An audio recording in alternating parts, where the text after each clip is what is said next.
Okay, welcome to my world today.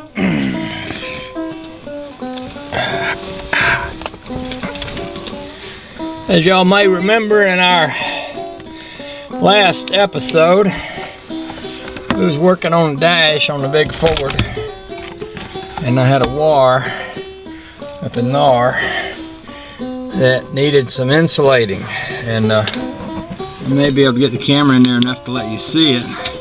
It's that spot right there. And what happened is that old wire was wrapped around that black piece of wire, and it sat there so long and got old, and when I straightened it out, it just cracked right in that spot. Now the insulation is cracked, but the copper wire inside is in fine shape. But to get back in there and get a piece of tape on that is really difficult. So I was looking for this liquid insulation stuff that I have around here somewhere. And I went online just to look, because I was even thinking, well, maybe I'll just order me some more of it since I couldn't locate mine. And what I saw for sale was a bunch of these little glue guns, like we got right here. In fact, this one here is one that my wife uses in her projects and such. And I saw these little glue guns listed right along with that wire insulation stuff, and I thought, oh yeah, little light bulb's going off in my head now. You could take one of these, quite literally, and use that to squirt a little bit of insulation on that piece of wire right there, and that would do the trick. I mean, it would harden quickly, and it would be good and solid once it dried. You wouldn't have to worry about it leaking out. What am I trying to say? You wouldn't have to worry about it breaking down or leaking out or anything else. It'd be kind of an instant piece of insulation. So what I'm going to do is I'm going to set y'all here. You probably can't see what I'm doing, but I weren't able to hold the camera and squirt that stuff all at the same time. But as you can see, it's hardening up there now, which basically what it's doing is just insulating that wire, which is all we need for it to do. Once that gets hard,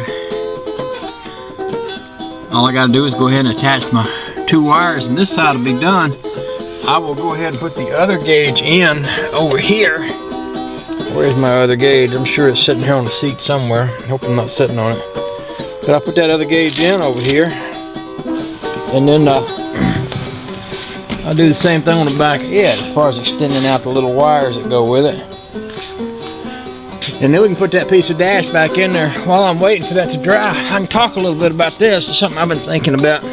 Y'all see this piece up under here? That's a piece of canvas with a bit of glue on one side of it, and it's probably glued into place here to prevent this from rattling. And I was thinking, when I looked at this, I thought, doesn't that look like doesn't that look kind of like duct tape? And it occurred to me, when this car was made, I don't know if duct tape had even been invented yet. This was probably the precursor to duct tape. You know, take a piece of canvas like that, glue it on a piece of something and stick it in the car. You'll notice on this car, if you look right in here, there's a little bit of gummy stuff. I don't remember what they used to call that. I think they used to call it dum-dum. There's a little gummy stuff right here and a little gummy stuff in this corner, basically so that when this sits down in there, it won't rattle. You'll also find some of that in the firewall. There'll be places where they put that where there's a wire or a hose that goes through the firewall to close up the air holes in there. Dum-dum is what I think they used to call that.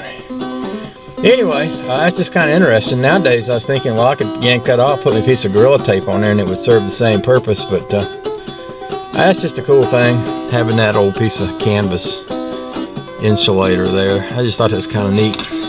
So, I don't know if you can see it or not, my glue gun stuff is starting to harden up here now. And it has, as you can see, coated that pretty well. I'll reach my finger over here in a little bit and touch it. Yeah, that's hard. That's good and hard. So I think I can go ahead and connect my wires now and put the gauge in the other side. There's a still connected right there.